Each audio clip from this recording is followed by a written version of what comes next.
Nós ministramos semana passada a respeito daquilo que é o centro do coração de Deus. E hoje eu quero continuar falando da mesma coisa. Aquilo pelo qual Jesus nos salvou. Aquilo pelo qual Ele veio aqui na terra. Um dia Deus deixou a sua glória, se revestiu de um corpo de homem, se fez homem em imagem de pecado, caminhou aqui na terra entre nós, cheio de graça e de verdade, morreu lá na cruz, ressuscitou para um propósito, para restaurar o propósito inicial de Deus, que foi lá quando Deus criou o homem. Deus criou o homem e falou para ele, Deus os abençoou e disse, sede fecundos, multiplicai, enchei a terra. Esse é o projeto inicial de Deus que não mudou. Só que o homem foi criado lá no Gênesis, a imagem e semelhança de Deus. Era para ele ser fecundo e multiplicar pessoas que tinham a imagem e semelhança de Deus. Infelizmente, o pecado entrou na vida do homem e ele continuou sendo fecundo e multiplicando, mas agora não mais a imagem de Deus. E quando você vê aí as reportagens na televisão, as tragédias, tantas coisas acontecendo, as pessoas falam às vezes que existe o lado humano. Não, você tem que ser humano. Mas a atitude de muitas pessoas que nós vemos na televisão não tem nada nem de humano. O homem sem Deus, muitas vezes, ele parece mais com demônios. Às vezes as pessoas fazem uma separação entre os animais irracionais e o ser humano. O ser humano é diferente dos animais. Mas há coisas que acontecem nesse mundo, na vida de pessoas, que está longe, inclusive, dos animais. Que nem os animais praticam. Por quê? Que é o homem sem Deus.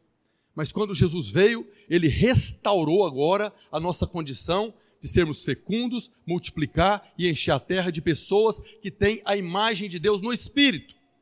Se você nasceu de novo, naquele momento Deus passou a habitar dentro de você, no seu Espírito. Agora você já tem imagem e semelhança de Deus. E tudo que você multiplicar agora, já vai ser conforme a imagem de Deus. Nós estamos aqui desafiando os irmãos para fazer discípulos, porque Jesus falou, ide, fazei discípulos de todas as nações. Ide, sede fecundo e multiplicai. Para quê? Para encher a terra de pessoas que têm a imagem de Deus como nós já temos. Esse é o projeto de Deus, essa é a vontade de Deus, é o que está no centro do coração de Deus. É de que toda a família esteja reunida, compartilhando da vida de Deus. Nós podemos todos os dias ter comunhão com Deus. O caminho já está aberto. O véu já se rasgou. Nós cantamos agora, o véu já se rasgou. Que véu? O véu que separava nós de Deus.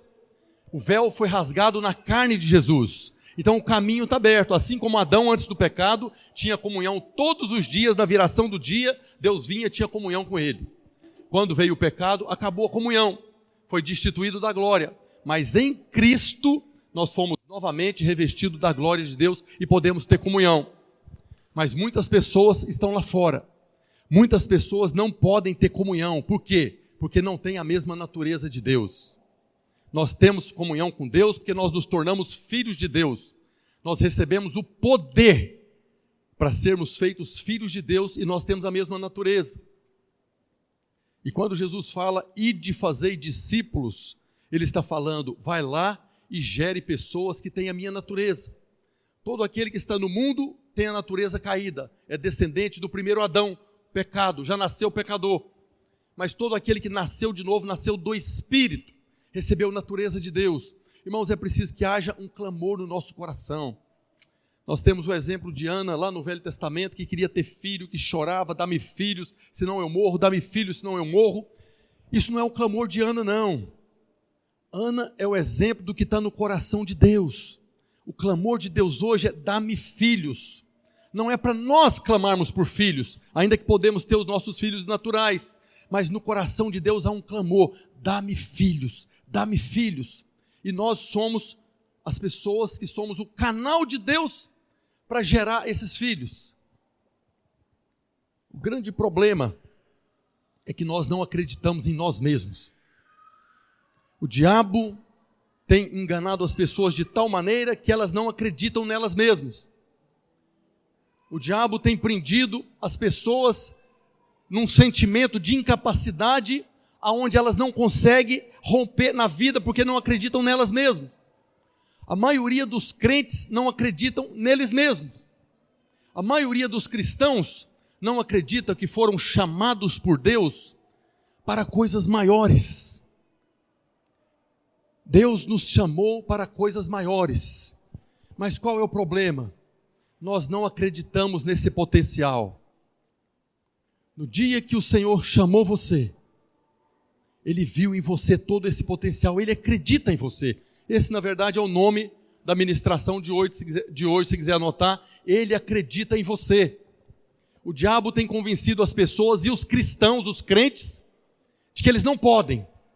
Mas no dia que Jesus encontrou você, Ele salvou você, Ele colocou você na família de Deus, e Ele disse: eu acredito em você. Quando eu falo para você aqui, tenha ousadia e convide. Eu estou falando no nome de Jesus, porque Ele acredita em você, e é Ele que vai operar através da sua vida. Eu queria, coloca a Bíblia aí, João capítulo 15, verso 16.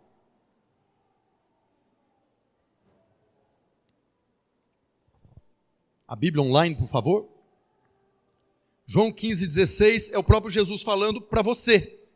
Não fostes vós que me escolhestes a mim, pelo contrário, eu escolhi a vós outros, e vos designei para que vades e deis fruto, e o vosso fruto permaneça, a fim de que tudo quanto pedides ao Pai em meu nome, Ele vô-lo conceda. Isso que Jesus está falando aqui é a mesma coisa que Ele falou no final do Evangelho de Mateus. Lá no capítulo 28 do Evangelho de Mateus, Ele diz: ide por todo o mundo, fazei discípulos de todas as nações, batizando-os em nome do Pai, do Filho e do Espírito Santo, e ensinando todas as coisas que vos tenho ordenado. Agora aqui em João, ele está falando o seguinte: não foi você que me escolheu. O Evangelho de Mateus, ele está falando: vá e faça discípulos. E agora aqui você pode interpretar como ele dizendo para você: não foi você que me escolheu, pelo contrário, eu que escolhi você. Foi eu que escolhi você, e eu acredito tanto em você, que eu estou enviando você. Vá e dê muito fruto. Esse fruto são discípulos, são vidas que serão salvas. E ele pega e ainda faz uma afirmação: se você fizer isso, se você abrir seu coração para fazer isso, tudo quanto você pedir ao Pai no meu nome, Ele vai te conceder. Vades e deis muito fruto, e o vosso fruto permaneça, a fim de que tudo quanto pedires ao meu Pai em meu nome, Ele te conceda. O que Jesus está falando aqui é que tudo que você precisar para dar fruto, para fazer discípulo, pode falar com o Pai no nome dEle, que Ele vai te dar. Tudo o que você precisar. Eu preciso de coragem, eu preciso de ousadia. Senhor, eu preciso que o Senhor vai na frente, prepara lá umas circunstâncias. Eu não tenho coragem de falar, mas vai na frente lá, em nome do teu filho Jesus, para que ele venha conversar comigo e ele venha perguntar quando que vai ter um encontro na igreja. O que Jesus está falando: vá. Tudo que você precisa para dar esse fruto, para fazer esse discípulo, está liberado. É só falar com meu Pai no meu nome e Ele vai te conceder.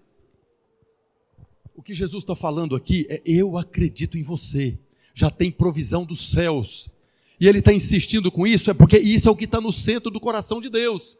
Nós sabemos que um dia o Senhor vai voltar, mas quando o Senhor vai voltar? Quando a mesa estiver completa com a família de Deus, quando todos os filhos estiverem reunidos na presença dEle, aí Ele vai voltar e vai tomar a sua igreja, vai tomar os seus filhos, e nós vamos com Ele agora por toda a eternidade.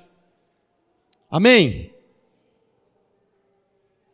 Se nós crermos nessa verdade, Deus pode usar você de uma maneira infinitamente mais do que tudo quanto você pensou que pudesse.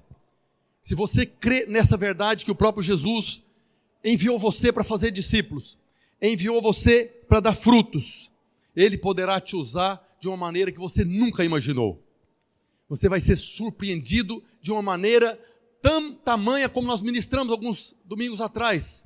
Nós falamos a respeito de seremos surpreendidos na nossa vida financeira, mas tudo aquilo que nós investimos, e nós não investimos apenas dinheiro, nós seremos surpreendidos na colheita.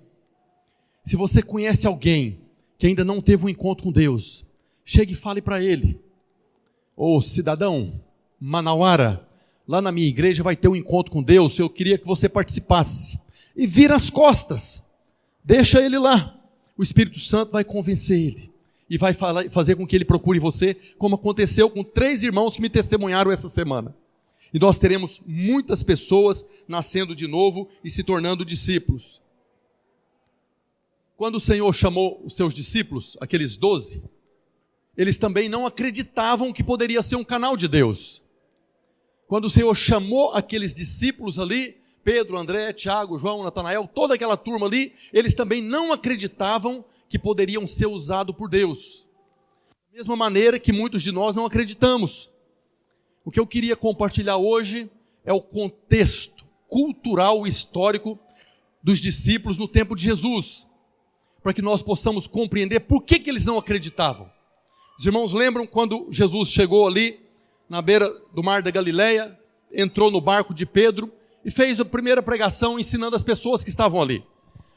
Pedro havia passado a noite inteira tentando pescar e não pegou nada. Jesus fez aquela ministração, desceu do barco e falou para Pedro: lance as redes ao largo. E Pedro, cheio de incredulidade, ficou ali, como se estivesse dizendo: Senhor, nós pescamos a noite toda, nós fomos num lugar que tem peixe, e agora nós sabemos que não tem peixe, mas sobre a tua palavra lançarei a rede. E lançou a rede e pegou muito peixe. E Jesus tinha acabado de chamar ele: vem, me segue, porque eu farei de você pescadores de homens. Mas quando Pedro viu o milagre que Jesus operou na pesca milagrosa, o que foi que ele falou? Ele caiu aos pés de Jesus e falou: afasta-te de mim, porque eu sou pecador.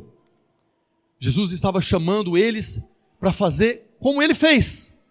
Jesus estava chamando os discípulos para serem como ele é.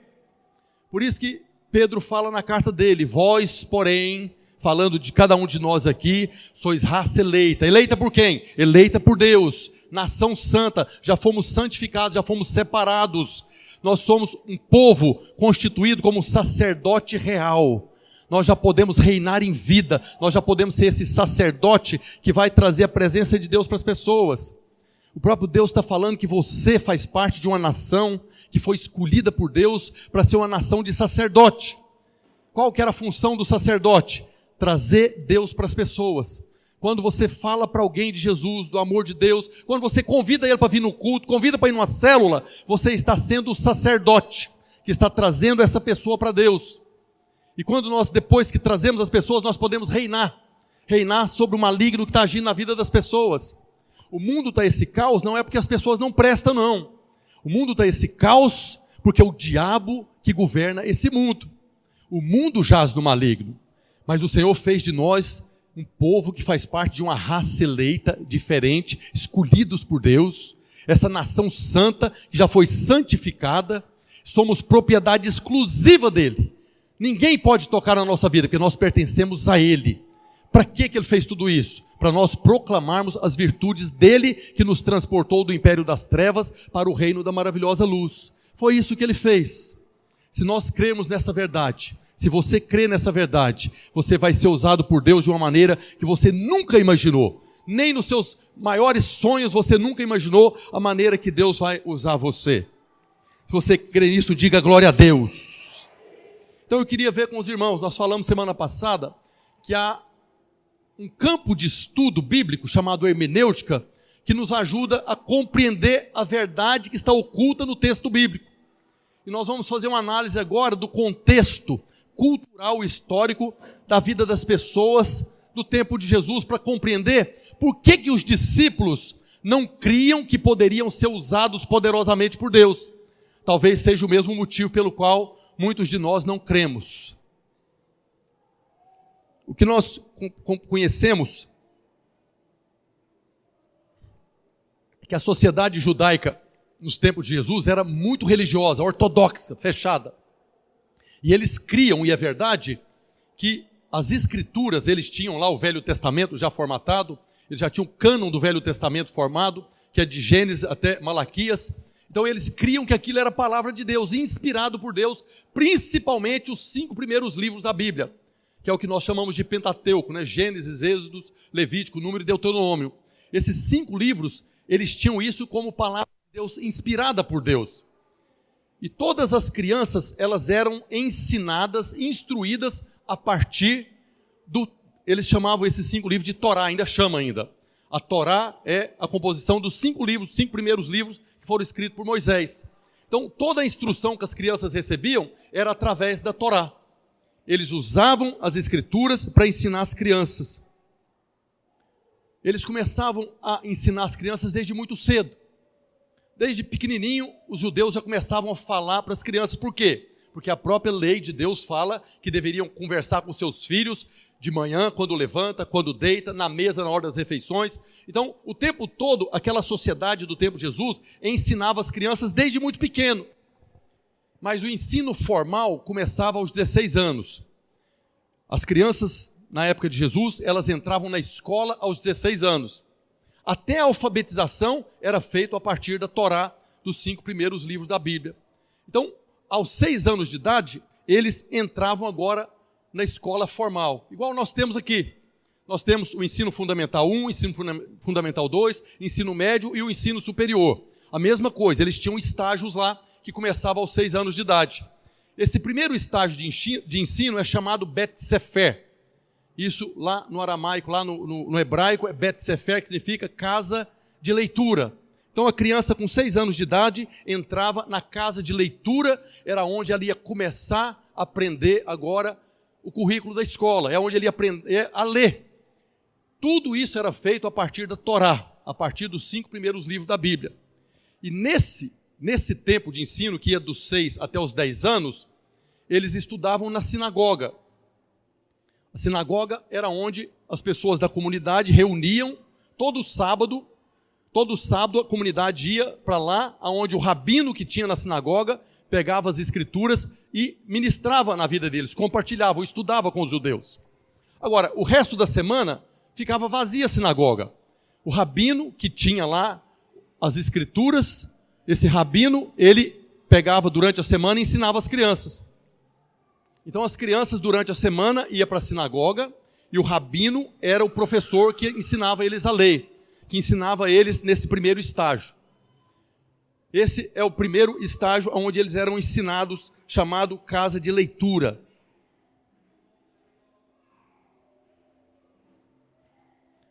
Vê lá o que está acontecendo. O mais incrível é que há 2000 anos atrás não havia nenhuma criança sem instrução em Israel. Não havia nenhum analfabeto. 2000 anos depois, hoje, nós ainda temos muitas pessoas analfabetas. Muitas vezes nós lidamos com os discípulos, que eram pescadores, que eles eram ignorantes, que eles eram analfabetos. Talvez você tenha ouvido já pastores falando disso, que aqueles discípulos eram ignorantes. Não eram ignorantes. Todas as crianças, sem exceção, passavam por essa primeira fase de ensino, que é a casa de leitura. E mais impressionante ainda, que aos 10 anos de idade, praticamente todas as crianças sabiam de cor os 5 primeiros livros da Bíblia. Fala, misericórdia. Gênesis, Êxodo, Levítico, Números e Deuteronômio. Aos 10 anos de idade, praticamente todas as crianças já sabiam de cor. Qual é o primeiro versículo da Bíblia? O que está escrito em Gênesis 1, capítulo 1, verso 1? No princípio, criou Deus os céus e a terra. Glória a Deus. Está faltando agora o resto de Gênesis, Levítico, Êxodo, Números, Deuteronômio, para os irmãos memorizar. Até 10 anos você pode memorizar. Quando chegava no final desse tempo de estudo, Bet Sefer, então eles eram avaliados. As crianças eram avaliadas, o rabino avaliava, e somente aqueles que se destacaram passariam para a próxima fase do ensino. A próxima fase do ensino é chamado de Bet Midrash. Bet Midrash significa agora casa de estudo. Primeiro, casa de leitura. Aqueles que alcançavam o padrão passavam agora para o segundo estágio. Mas a maioria das crianças eram reprovadas. Eles eram enviados para a casa dos seus pais para aprender a profissão dos seus pais. Eu estou falando para você o contexto em que os discípulos de Jesus foram criados, foram ensinados, e quando Jesus os convidou para ser discípulo dele, eles não creram. Então, até os 10 anos de idade, eles estudavam na sinagoga. E apenas uma minoria que se destacava era convidado para a próxima fase. Todos eles estudavam para ser rabino.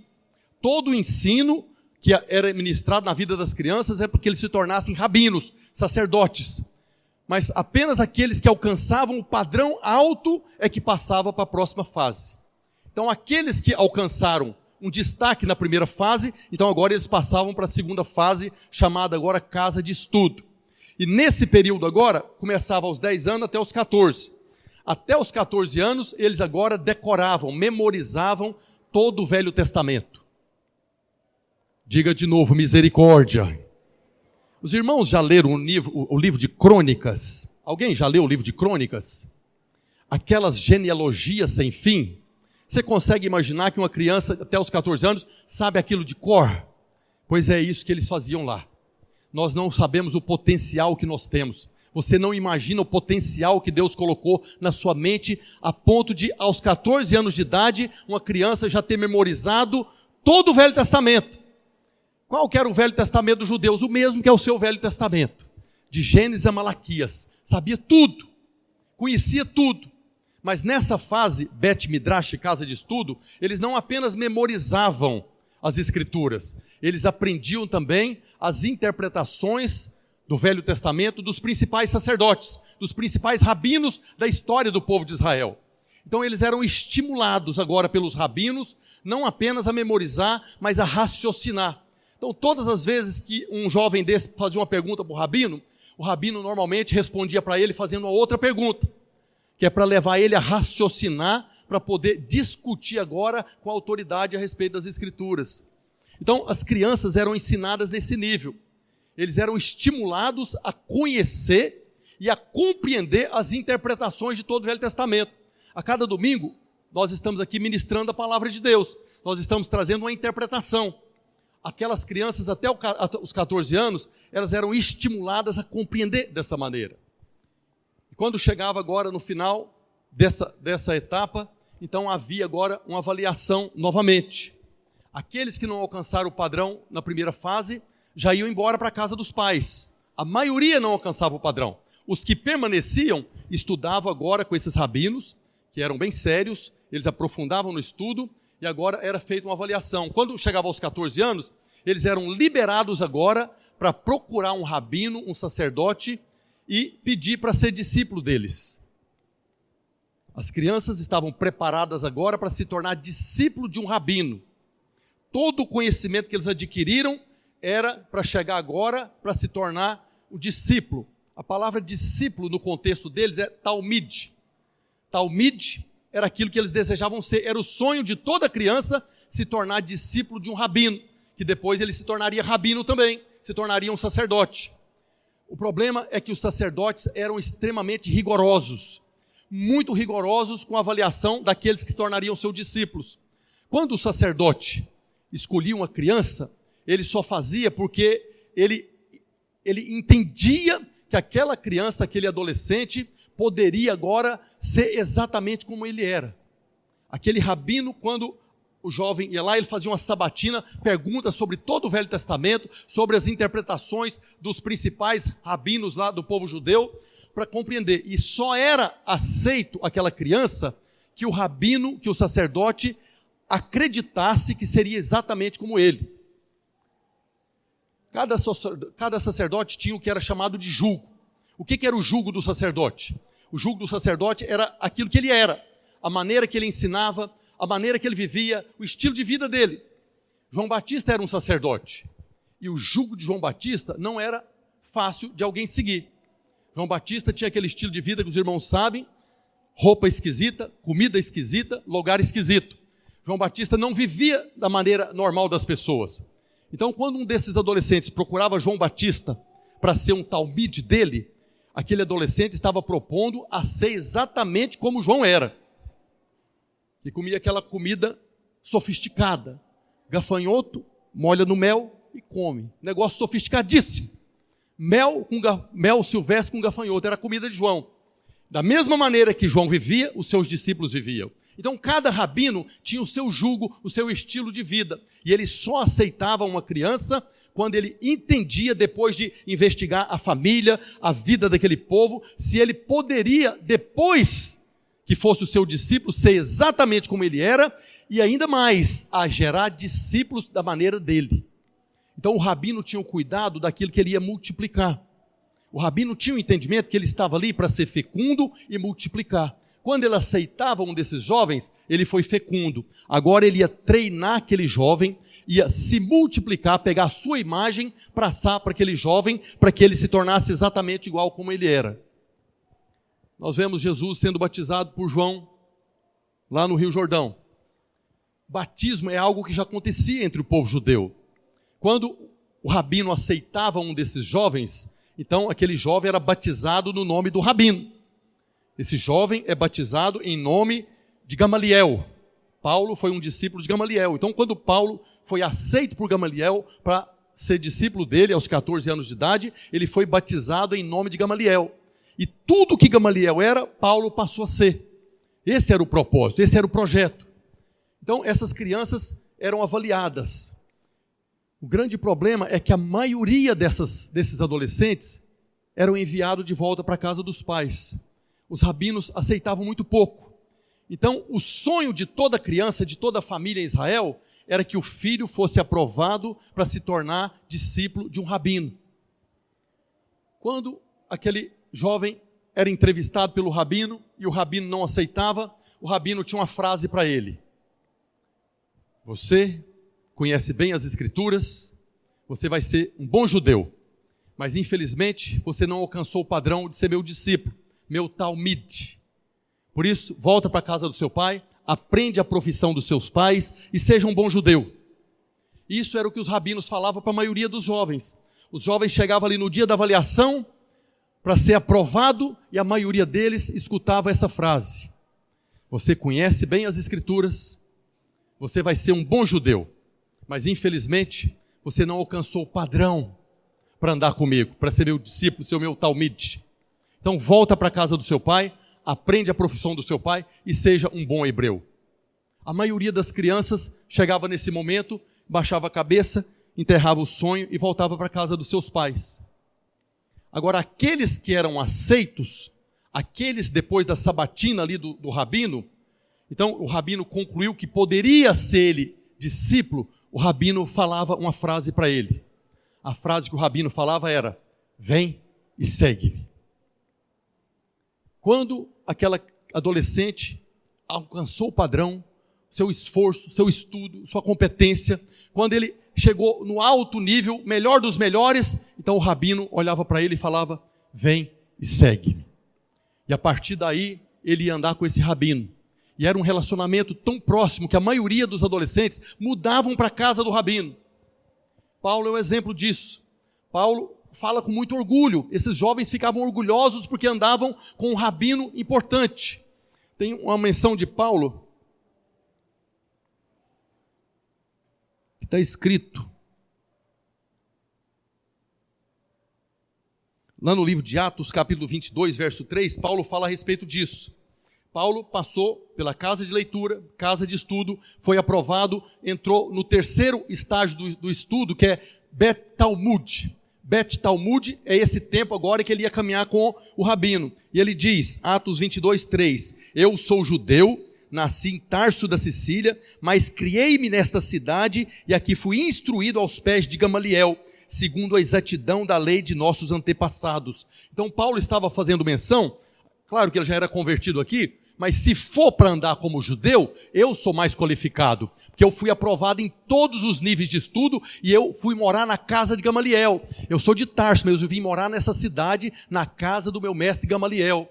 Paulo foi aprovado e ele chegou agora e foi instruído aos pés de Gamaliel, para ser exatamente como Gamaliel. Por causa do esforço próprio, do merecimento dele, ele alcançou esse padrão. Então, nesse último estágio do estudo, que é Bet Talmud, que é casa agora de ensino, ele foi aprovado e alcançou esse padrão. E eles passavam a seguir de perto agora o mestre. Tudo que o mestre fazia, tudo que o rabino fazia, eles poderiam fazer também. Por quê? Porque aquele rabino deu autoridade para eles. Aquele rabino estava agora liberando para que eles pudessem viver da mesma forma que ele vivia. Não havia diferença. O rabino desejava que aquele discípulo se tornasse exatamente como ele era, para que depois ele pudesse ser um rabino e fazer discípulos da mesma maneira, sendo fecundo e multiplicando. Então, essa fase do Bet Talmud, ela ia dos 14 anos até os 30.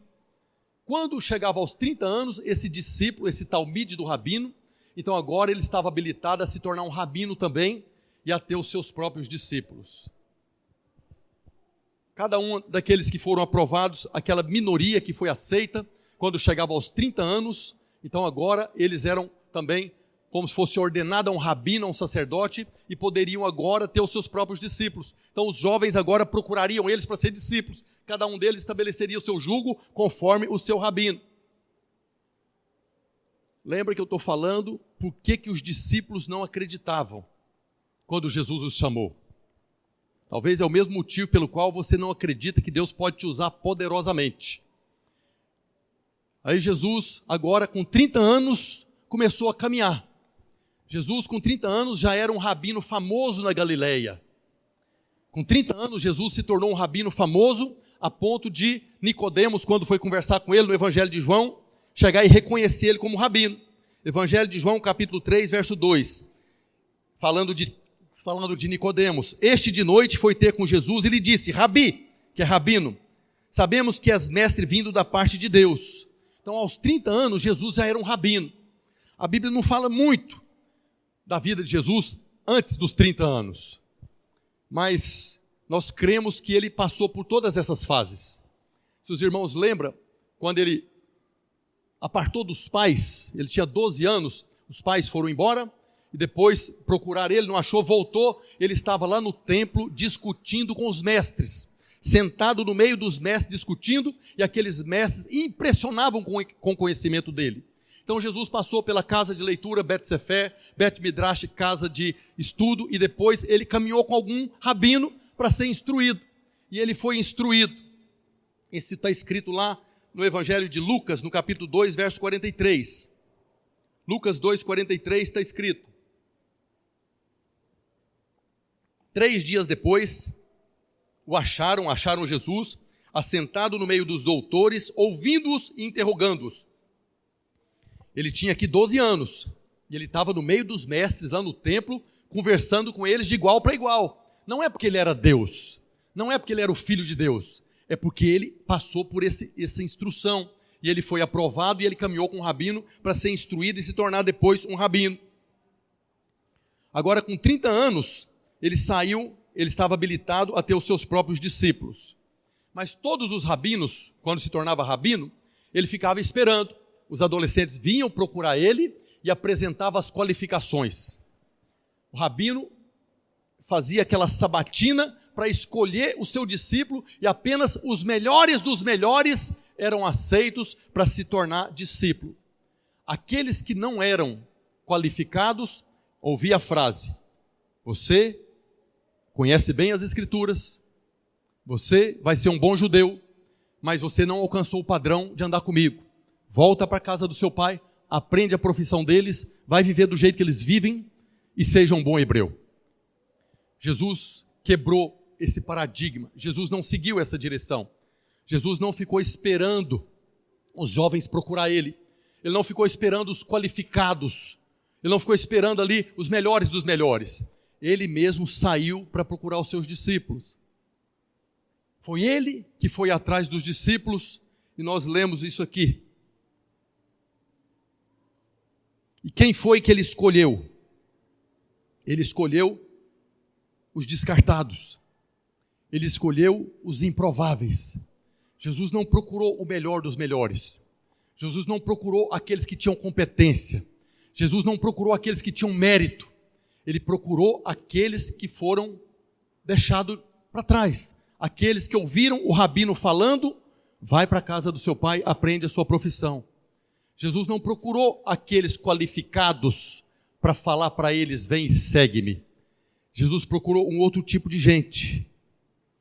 Por isso ele fala: não fostes vós que me escolhestes a mim, pelo contrário, eu escolhi a vós outros.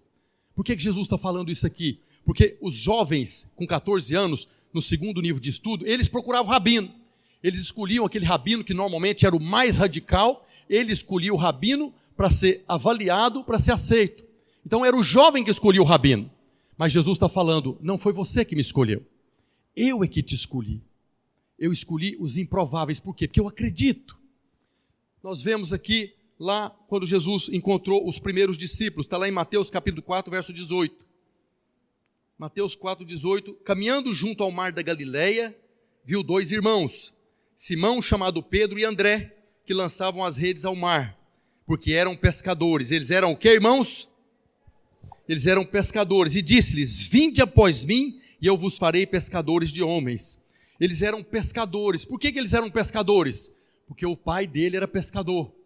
Eles estavam no barco junto com o pai. Por que eles estavam no barco junto com o pai? Porque eles não alcançaram o padrão. Eles foram reprovados ou com 10 anos ou com 14 anos e voltaram para casa. E agora aquela frase que eles tanto sonharam, ouvido um rabino, vem e segue-me. Jesus chega agora e fala para eles, vem e segue-me, eu vou fazer de vocês pescadores de homens. Nós podemos agora fechar os olhos e avaliar a emoção deles. Era um sonho que estava enterrado. Pedro já não era jovem, talvez Pedro já era casado. Estava ali agora trabalhando na profissão dos pais porque foi rejeitado. Não alcançou o padrão de se tornar discípulo de um rabino. E aquilo que ele tanto sonhou ouvir na sua adolescência, agora Jesus chega e fala para ele, vem e segue-me. Esse é um momento de glória. Certamente os dois sonharam muito ouvir essa frase. E agora, depois de muito tempo, eles estavam ouvindo. Jesus pegou aqueles dois e continuou adiante. O verso 21, Mateus 4, 21. Passando adiante, viu outros 2 irmãos, Tiago, filho de Zebedeu, e João, seu irmão, que estavam no barco em companhia de seu pai, consertando as redes, e chamou-os. Vem e segue-me. Então eles, no mesmo instante, deixando o barco de seu pai, o seguiram. Tiago e João eram mais jovens. Eles estavam consertando a rede. Por quê? Talvez eles tinham 16, 17 anos. Eles estavam consertando a rede porque ainda estavam aprendendo a profissão do pai. Eles ainda não eram pescadores, mas eles estavam aprendendo. Por quê? Porque não alcançaram o padrão. Porque é impressionante como Jesus chega e chama. Eu falei semana passada que Jesus rogava ao pai pedindo trabalhadores e agora chega e chama. Esses discípulos vinham porque o pai já tinha colocado no coração deles. Mas eles também vinham porque era o sonho de toda criança e de toda a família. Os 4 deixaram o pai no barco e seguiram Jesus, que era um rabino já famoso. Os pais não preocuparam, pelo contrário, ficaram orgulhosos. Você vê Zebedeu aqui, o texto menciona Zebedeu, porque ele estava junto com os filhos. Jesus chega, o rabino chega e fala, vem e segue-me. E eles abandonam as redes que estavam consertando e seguem Jesus. Com certeza o pai agora, em lágrimas, estava agradecendo a Deus, porque os filhos deles foram escolhidos. Haviam sido rejeitados, mas agora foram escolhidos. Jesus escolheu os improváveis. Por que eram improváveis? Porque não tinha mérito nenhum. Não alcançaram o padrão. Eles não alcançaram o padrão. Eles não tinham nenhum mérito de chegar para Jesus e falar, eu tenho essa qualificação. Eles receberam o convite sabendo que não podiam. E isso foi muito bom. Mas isso produziu neles uma sensação que nós não podemos. Ele está nos escolhendo, mas nós não temos qualificação. Por isso, eles não criam que poderiam ser usados poderosamente por Deus. Depois de Jesus separar eles enviam eles para Cesareia de Filipe. Vai com eles para uma cidade chamada Cesareia de Filipe, que fica próximo à nascente, uma das nascentes do Rio Jordão. Cesareia de Filipe é uma cidade que foi construída em homenagem a César. Esse Filipe da cidade não é o Filipe discípulo. Era um romano que construiu essa cidade em homenagem a César. E essa cidade era o ponto mundial de adoração a um deus chamado Pan. O deus Pan tinha muitos templos na cidade de Cesareia e ele era adorado pelas pessoas ali. Deus Pan é uma entidade que é meio homem, meio bode. Metade do corpo para cima é homem, metade do corpo para baixo é bode. Os irmãos lembram de Crônicas de Nárnia? Quem assistiu Crônicas de Nárnia?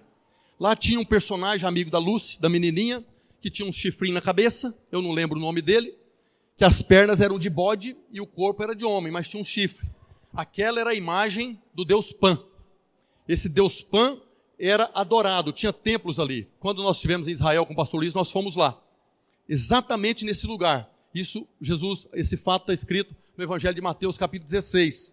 Esse lugar que Jesus estava, é onde havia esses templos, é uma pedra muito grande. É como se fosse uma montanha, um paredão. Nós estivemos lá E é impressionante, uma pedra muito alta, muito grande, e embaixo tinha uma plataforma onde eram construídos os templos. E embaixo nessa pedra, nessa rocha muito grande, tinha uma caverna. Nessa caverna ficava a imagem desse Deus Pan. E as pessoas, os homens que adoravam Deus Pan, adoravam ele tendo relação sexual com cabras. Você vê o tamanho da devassidão que tinha naquela cidade, Cesareia de Filipe. A maneira que eles adoravam ao Deus deles era tendo relação sexual com cabra na frente de todo mundo. E Jesus estava ali com os discípulos, aquele que ele escolheu, os improváveis. E naquele lugar, Jesus foi e falou o que está escrito em Mateus 16. Abra aí, Mateus 16, a partir do verso 13. Lembra que Jesus estava ao pé dessa pedra, dessa rocha muito grande, muito alta mesmo, coisa de 200 metros de altura, e lá embaixo tinha uma caverna. Essa caverna era chamada pelos judeus de Porta do Inferno. Mateus 16, indo Jesus para os lados de Cesareia de Filipe, perguntou a seus discípulos: quem diz o povo ser o Filho do Homem? E eles responderam: uns dizem João Batista, outros Elias e outros Jeremias ou algum dos profetas. Mas vós, continuou Jesus, quem dizeis que eu sou? Respondendo Simão Pedro, aquele improvável que foi escolhido por Jesus, disse: tu és o Cristo, o Filho do Deus vivo. Então Jesus lhe afirmou: bem-aventurado és Simão Barjonas, porque não foi carne e sangue que tu revelaram, mas meu Pai que está nos céus. Também eu te digo que tu és Pedro, pedra, e sobre esta pedra, aqui Jesus está falando daquela pedra gigantesca, sobre esta pedra edificarei a minha igreja, e as portas do inferno não prevalecerão contra ela. Dar-te-ei as chaves do reino dos céus, o que ligares na terra terá sido ligado nos céus, e o que desligares na terra terá sido desligado nos céus. Irmãos, isso aqui é algo tremendo que eu acabei de ler aqui. Aqueles improváveis que foram escolhidos por Jesus, caminhando com Jesus pouco tempo, tiveram a revelação da parte do Pai, que era o Messias, que era o Filho de Deus, o Cristo, o Filho de Deus vivo, que estava aqui na terra. E aí Jesus pega e fala para eles: vocês agora são aqueles que vão compor a minha eclésia, a minha igreja. Eu vou edificar a minha igreja. E ele usou aquela geografia ali, aquela montanha, aquela pedra lá. Eu vou edificar a minha igreja sobre esta rocha, lá em cima, muito acima das portas do inferno. Eu vou edificar a minha igreja, e as portas do inferno não prevalecerão contra ela. Não prevalecerão contra ela. O que Jesus estava falando era para os discípulos: vocês são os meus escolhidos. Eu escolhi vocês para ser a minha eclésia, a minha igreja. E vocês vão receber o meu jugo e vai continuar o meu trabalho depois que eu partir daqui. Imagina qual foi agora a alegria deles. Nós não apenas fomos escolhidos, mas agora ele está falando que nós vamos compor a eclésia dele. Eclésia não é uma palavra que apareceu a primeira vez aqui, não. A palavra eclésia já existia no Império Romano. O Império Romano usava a palavra eclésia para enviar uma embaixada. Então, quando o Império Romano conquistava uma nação, uma cidade, eles pegavam grupo de cidadãos romanos, famílias romanas que se dispunham a servir o império, mudavam para aquela cidade com os costumes romanos, com a prática romana, com a religião romana, e começavam a influenciar aquelas pessoas daquela nação conquistada. E eles eram bancados pelo Estado, a eclésia romana, que era enviada para uma cidade que foi conquistada, eram bancadas pelo Estado para ter uma vida boa, uma vida abundante, para que as pessoas daquela nação conquistada, daquela cidade conquistada, percebessem que a vida romana era melhor do que a deles e não tivesse mais problema com o Império Romano. Esse grupo de pessoas, famílias que eram enviadas pelo Império Romano, era chamado de igreja, eclésia. Jesus falou: eu vou ter a minha eclésia, e vocês fazem parte da minha eclésia. Vocês são as pessoas que eu vou enviar para uma outra nação, para que vocês possam influenciar as pessoas daquela nação, para que eles percebam que o estilo de vida do meu reino é melhor do que o deles. Aqueles discípulos, naquele momento, entraram em júbilo, alegria. Nós que fomos rejeitados, descartados, fomos escolhidos por Ele como improváveis, e agora Ele acabou de nos constituir. Mais do que isso, Ele é o Filho de Deus que está dando para nós a chave do reino dos céus. Ele está entregando para nós o que nós ligarmos e desligarmos, vai acontecer no céu. Eram pescadores que estavam vivendo a profissão dos pais, porque não alcançaram o padrão. Eu não estou falando dos discípulos de Jesus, não, eu estou falando de você. Você era o improvável que foi escolhido por Ele. Ele te constituiu como discípulo dele, como eclésia dele, como essa embaixada que foi colocada aqui para influenciar outras pessoas. E ele acreditou naquele povo. Aquele povo não acreditava. Tem uma passagem. Jesus envia os discípulos. Mateus capítulo 14, verso 25. Jesus escolheu os improváveis e acreditava neles. Mateus 14, 25 está falando, na quarta vigília da noite foi Jesus ter com eles, andando por sobre as águas. Depois de uma ministração de Jesus ali, Jesus subiu ao monte e falou para os discípulos, vá atravessando o mar da Galileia. Eles pegaram o barco que estava atravessando. E na quarta vigília da noite seria entre as 3 da manhã e 6 da manhã.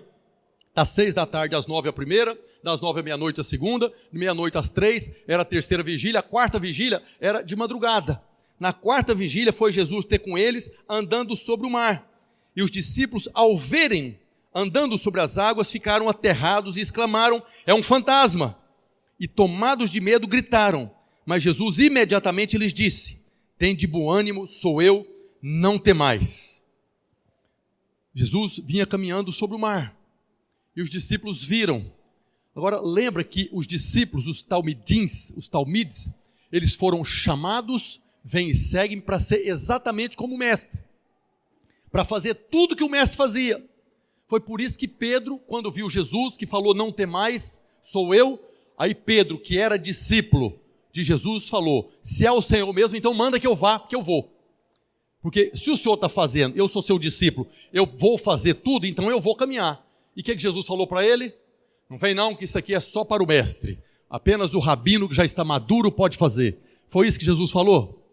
O que Jesus falou para ele? Vem. Vem. A vontade do Senhor é que eles fizessem tudo o que ele fazia. Naquele momento, Pedro, com ousadia, caminhou sobre as águas. E foi até o Senhor. Mas, num determinado momento, os irmãos sabem que começou a afundar. Ele começou a afundar, não é porque ele não cria em Jesus. Ele cria Jesus como seu rabino, como seu mestre. Tanto que ele foi. O problema é que, num determinado momento, ele passou a não crer nele.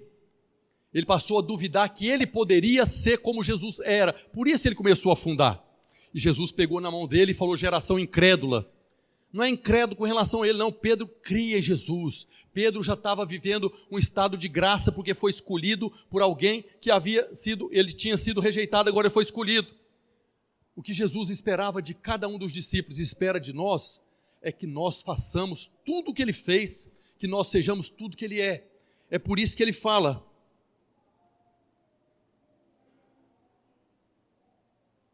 lá no Evangelho de Mateus, capítulo 28, verso 19, não é isso ainda.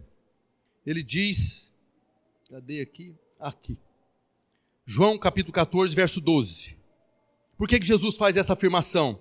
Em verdade vos digo que aquele que crê em mim, fará também as obras que eu faço e outras maiores fará. Por quê? Porque vocês são meus discípulos. Eu escolhi vocês, não foi vocês que me escolheram. Eu escolhi vocês para que vocês façam tudo que eu fiz, que vocês sejam exatamente como eu sou.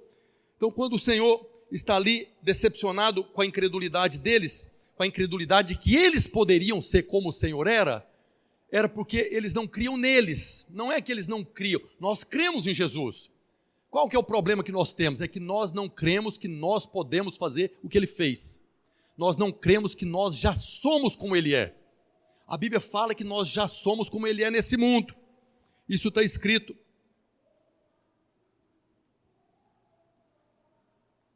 Primeira João, capítulo 4, verso 17. Primeira carta de João, capítulo 4, verso 17. Emendado o primeiro com João. Põe um junto com o J.O. Isso. Nisto é aperfeiçoado em nós o amor, para que no dia do juízo mantenhamos confiança, pois segundo ele é, também nós somos neste mundo. Segundo ele é, nós somos. O dia que ele chamou você, vem e segue-me, para ele você já é como ele é. Aqui não está falando que você vai ser. Não está falando aquilo que vai acontecer. Está falando que você já é. Então, quando ele estava andando sobre as águas, o que ele queria era que todos andassem sobre as águas. Quando ele estava ressuscitando mortos, o que ele queria era que todos ressuscitassem os mortos. Por quê? Porque nós já somos como ele é. Quando ele falou para os discípulos, vem e segue-me, ele estava falando, a partir de agora, tudo que eu sou, você é, tudo que eu faço, você pode fazer. Nós estamos aqui agora, vocês são meus discípulos.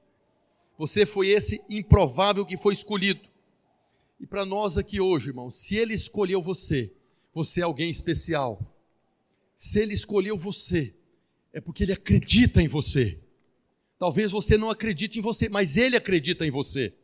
Ele escolheu os improváveis e acreditava naqueles improváveis, tanto que depois eles creram sim e fizeram a obra que nós estamos aqui até hoje respondendo. Só que nós estamos no nosso tempo da nossa oportunidade. E qual que é a nossa missão?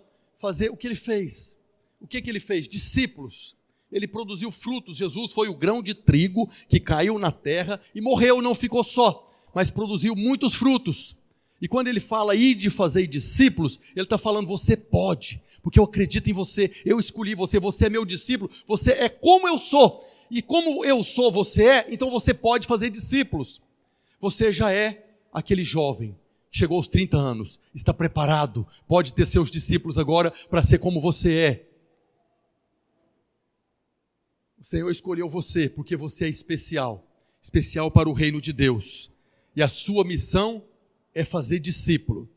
Tudo que nós fazemos na igreja, eu estou pregando aqui hoje para nos despertar para fazer discípulo. Você vai compartilhar essa palavra na célula lá durante a semana, com o foco de você crer que você é especial, que você foi escolhido, você pode fazer o que ele fez. Assim como ele é, você já é nesse mundo. Nosso propósito como igreja, que vai acontecer nesse ano de 2019, já tivemos pelo menos 3 testemunhos de pessoas que vieram até nós. Pelo menos 3 pessoas já foram convidadas e já aceitaram o convite, já pagaram a inscrição. Quem que convenceu essas pessoas? O convite do irmão, da irmã? Não, o Senhor já está lá preparando o coração deles. Não serão discípulos nossos, serão discípulos dele. É ele que está falando para essas pessoas, através da sua boca, vem e segue-me. Assim como um dia falou para você. O nosso rabino diz para nós, ide, fazei discípulos de todas as nações, batizando-os em nome do Pai, do Filho e do Espírito Santo. Ele escolheu você porque ele acredita em você. Nós falamos que cada rabino tinha o seu jugo. E os jovens procuravam os rabinos mais radicais, que tinham um jugo mais pesado, porque eles eram mais reconhecidos. Então, quando Paulo fala com orgulho que eu fui instruído aos pés de Gamaliel, porque Gamaliel era um rabino radical. Por isso que Paulo se tornou radical, porque ele se tornou exatamente como Gamaliel era. Então eles procuravam os mais difíceis, o João Batista da vida. Agora Jesus escolheu você, ele acredita em você, e ele apresentou para nós o jugo dele. O jugo dos rabinos era pesado, mas o que Jesus falou a respeito de jugo? Mateus capítulo 11, verso 28. Vinde a mim, todos os que estáis cansados e sobrecarregados. O que Jesus está falando? Vinde a mim, todos que estáis cansados e sobrecarregados, de tentar merecer ser escolhido por um rabino. Você está cansado e sobrecarregado de se esforçar, de lutar para ser reconhecido em alguma coisa. Você está cansado e sobrecarregado de tentar ser escolhido por alguém. Jesus está falando, vinde a mim. Eu acredito em vocês, eu vos aliviarei. Tomai sobre vós o meu jugo e aprendei de mim. Ele está chamando os discípulos para ele. Vocês vão aprender comigo. E ele fala, porque sou manso e humilde de coração, e acharei descanso para a vossa alma, porque o meu jugo é suave e o meu fardo é leve. Não precisa preocupar com o jugo do seu rabino. Não precisa preocupar com o jugo do seu mestre. O jugo dele é suave e o fardo é leve. Ele acredita e ele não está colocando peso nas suas costas. É ele que vai fazer. Tem um outro exemplo a respeito de jugo, que é aqueles bois que puxavam carro. Goiás e Minas tinha muito disso, né? O carro de boi. Então tinha uma canga, que é uma peça de madeira que colocava na nuca do boi. E tinha 2 bois que puxavam de pareia, que nós chamávamos lá. Eram as pareias de boi, que eles eram treinados. Então aqueles 2 bois arrastavam aquela canga puxando o carro, era o jugo deles. A canga, eles dividiam o jugo. Jesus está falando, tomai sobre vós o meu jugo, porque o meu jugo é leve, o meu jugo é suave, o meu fardo é leve. Ele está falando, vem comigo, eu vou arrastar sozinho. Você não precisa fazer força, você não precisa se esforçar. Você é meu discípulo, eu sou o seu rabino, o seu mestre, e eu vou fazer o serviço que você deveria fazer. A única coisa que eu quero, creia que você já é como eu sou nesse mundo, amém? Creia que você já é como eu sou nesse mundo, e tudo que eu fiz, que eu estou fazendo, você pode fazer. E a única coisa que ele pede, vai e faça discípulo. É tão interessante a comparação do jugo, porque os discípulos dos fariseus, dos rabinos fariseus e de João Batista, reclamavam que os discípulos de Jesus, eles comiam sem lavar a mão, eles não jejuavam, porque o jugo dele é mole demais, é moleza demais, é muita graça, isso aí não vai produzir fruto nenhum, vocês não pagam o preço, tem que pagar o preço, é gafanhoto com mel, é roupa de camelo, é lá no deserto. Isso era o jugo dos rabinos lá, João Batista e dos fariseus, e eles viam os discípulos de Jesus, moleza, nem lavava a mão para comer, que fazia parte da lei, nem jejuavam como eles jejuavam. Muito leve o jugo do seu mestre e do seu rabino, porque o Senhor não nos escolheu pessoalmente por causa de nós. Paulo fala na carta aos Efésios, ele nos escolheu para louvor da glória da sua graça. Nós fomos escolhidos como improváveis. Se ele tivesse pegado os discípulos como Paulo, talvez como ele mesmo foi, que tinha merecimento, então não tinha graça nenhuma, mas ele nos escolheu pela sua graça. Por isso que Paulo fala, lá em Efésios capítulo 1, a partir do verso 3. Assim como ele nos escolheu nele, antes da fundação do mundo, para sermos santos e irrepreensíveis perante ele, e em amor nos predestinou para a adoção de filhos por meio de Jesus Cristo, segundo o beneplácito da sua vontade. Para quê? Para louvor da glória da sua graça. Ele nos escolheu aqueles discípulos por causa da sua graça, e ele escolheu para que a graça dele fosse glorificada. Por isso nós podemos dar um glória a Deus agora. Diga glória a Deus. A graça dele se manifestou quando ele chegou para você, o descartado, o excluído, o rejeitado, o não capacitado, e falou para você, vem e segue-me. Vem e segue-me. Você vai ser meu discípulo. E eu estou fazendo isso para que a minha graça seja glorificada. É para louvor da glória da minha graça. Eu acredito em você. Eu escolhi você. E eu que vou capacitar você. Na verdade, não há jugo nenhum para você carregar como meu discípulo. Eu vou carregar o jugo nosso. O Senhor escolheu os improváveis. Ele escolheu porque acredita. E hoje, a única coisa que Ele fala para nós, vem e segue. Fecha seus olhos. A equipe de louvor sobe aqui, por favor. Vem e segue-me. Essa frase era o sonho de todas as famílias e todas as crianças de Israel. Desde que eles entravam na escola, no primeiro estágio do ensino, casa de leitura, passava para o próximo, casa de estudo. Aos 14 anos, tudo que eles desejavam, que eles ansiavam, que eles sonhavam juntamente com a sua família, era de ouvir, vem e segue-me. A maioria deles, como nós, não ouvimos. A maioria deles ouviu. Você é uma boa pessoa. Vá aprender a profissão dos seus pais. E seja uma boa pessoa nesse mundo. Mas um dia, o Senhor passando por você, Ele olhou para você, sabia que você era o improvável, sabia que você não alcançou qualificação pelo seu mérito, sabia que você não acredita, nem você acredita em você mesmo. Mas Ele olhou para você e falou, vem e segue. Você vai ser meu discípulo, meu talmite. O Senhor está chamando pessoas aqui hoje para assumir a posição de discípulo. Essa ministração é para que você assuma aquilo que você é. Você é um discípulo do Senhor. Tudo que Ele fez está disponível para você fazer. O que Ele fez foi pregar o evangelho do reino. O que Ele fez foi fazer discípulos. E Ele nos chama para fazer o que Ele fez, discípulos de todas as nações. E glória a Deus que na história da igreja, nesses 2000 anos, há pessoas fazendo discípulos. Você está aqui porque um dia alguém se viu como discípulo de Jesus, que tinha tudo o que ele tinha, que podia tudo o que ele podia, e falou com você. E você ouviu a voz dele: vem e segue-me. Hoje ele está falando para você: eu escolhi você. Eu escolhi você. E eu acredito em você. E eu estou te enviando para fazer discípulos. Eu estou te enviando para abrir a boca, para que eu fale através da sua boca. Quando você abrir a sua boca, não vai ser você que vai estar falando, é o meu Espírito que vai estar falando. Talvez você já tenha convidado muitas pessoas para ir para o encontro, para a célula, e as pessoas têm zombado e escarnecido de você. Mas eu estou aqui hoje para falar para você que quando você abrir a sua boca, as pessoas ouvirão a voz de Deus, aceitarão um convite para ir para o encontro, para ter um encontro com Deus. Não é para louvor da glória nossa, é para louvor da glória, da graça do Senhor. Isso é a graça dele sendo manifesta na sua vida. E quando nós nos reconhecemos como discípulos dele, que é o que nós somos, não é pastor que é discípulo de Jesus, todos nós fomos feitos raça eleita, nação santa, sacerdócio real, todos.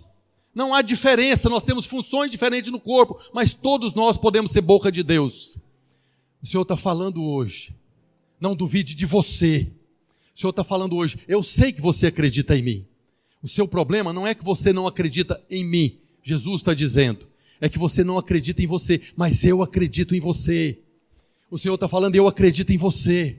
Então não vá na sua fé, vá na minha fé. Quando você abrir a boca para falar para as pessoas, vá na fé do Senhor. É a fé dele, ele acredita em você, ele está pronto para receber aquilo que você vai falar, porque ele acredita em você. Não é a nossa fé, é a fé dele. Se ele acredita em você, apenas faça.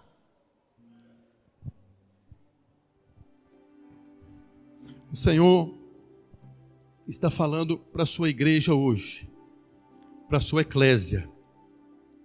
Eu enviei vocês para a cidade de Manaus como a minha embaixada. Vocês são os meus embaixadores, que estão aqui para mostrar para essas pessoas o estilo de vida do cidadão do reino dos céus. Eu enviei vocês como minha eclésia, como minha embaixada, como meus embaixadores, para que vocês possam contar para as pessoas da cidade de Manaus, do estado do Amazonas, que há um estilo de vida muito melhor, um estilo de vida que há paz. Eu escolhi vocês, porque eu não queria nenhum que tinha mérito. Eu escolhi você exatamente para que você saiba que a minha graça está sobre a sua vida. Assim como eu escolhi você, pela minha graça, eu estou te enviando pela minha graça, como minha eclésia, como minha igreja, para que você possa mostrar para as pessoas dessa cidade que o estilo de vida do meu reino, do reino dos céus, é muito melhor do que o estilo de vida deles. Eu estou enviando você para fazer discípulo, batizando em nome do Pai, do Filho e do Espírito Santo, ensinando para eles o estilo de vida do reino dos céus. Não tem nada a ver com você, tem a ver comigo. Senhor, eu não dou conta, Senhor, eu sou incapaz, eu não fui qualificado. Eu sei que você foi rejeitado, você não alcançou o padrão, eu sei. O dia que eu te chamei, o dia que eu falei para você: vem e segue-me, eu sabia de tudo isso. Meu jugo é suave, meu fardo é leve. O que eu quero é que você experimente da glória de viver aqui na terra como eu vivi, sendo um canal da manifestação do poder de Deus.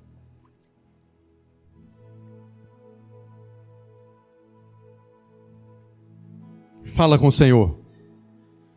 Queria convidar você a ficar de pé, com os olhos fechados. Apenas fala para o Senhor. Se você duvida, fale para Ele: Senhor, eu não acredito em mim, mas eu não vou mais na minha fé, eu vou na sua fé.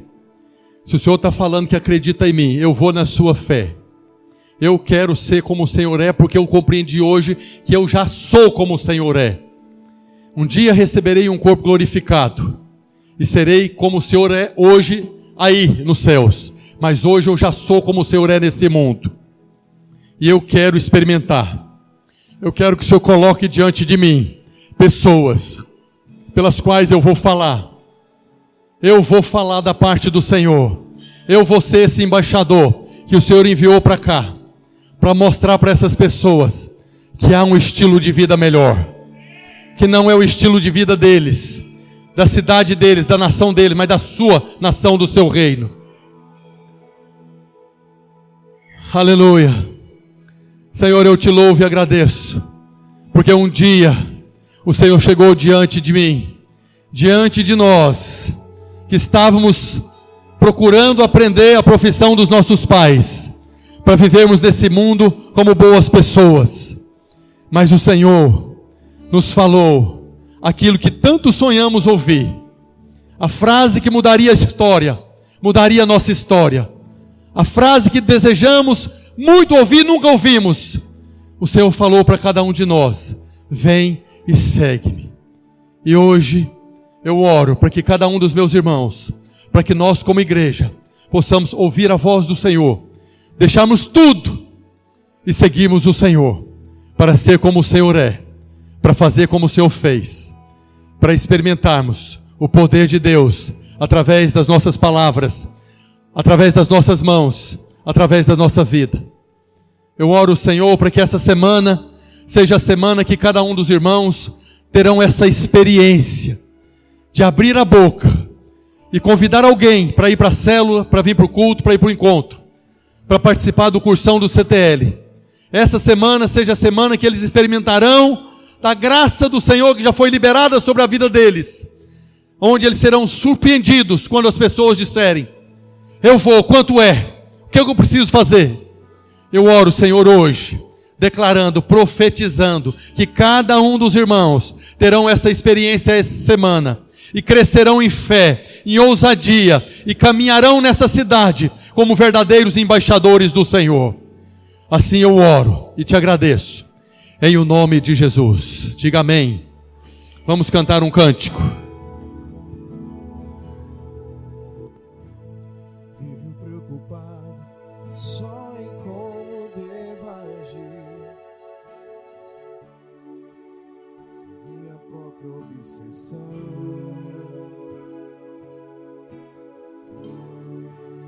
Chega de olhar pra mim, abre a minha. Fecha os seus olhos. Fecha os seus olhos.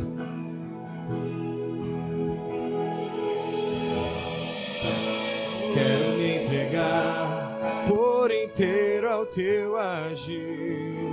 Nos entregamos, Senhor. Em meu coração. Aleluia!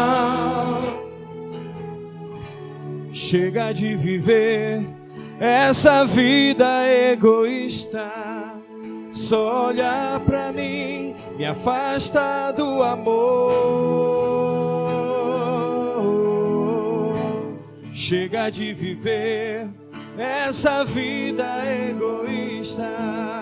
Só olhar pra mim me afasta do amor.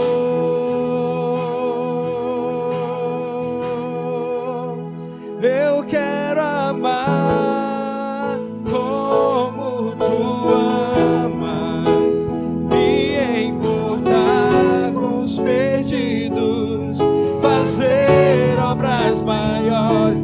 Eu quero estar em meio à multidão de curados e remidos, onde tua glória eu quero amar.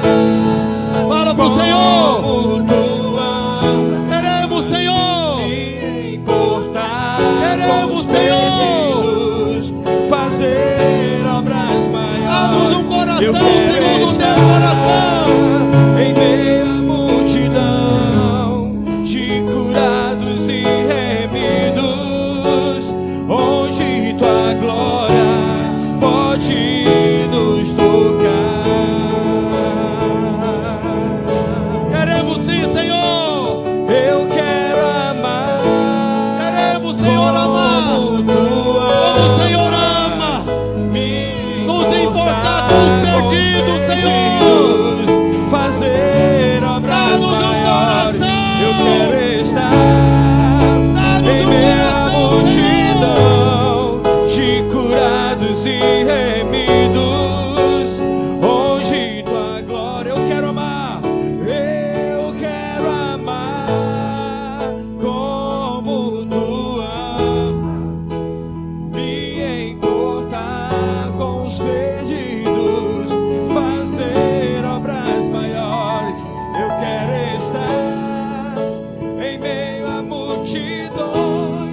para o Senhor, eu quero estar.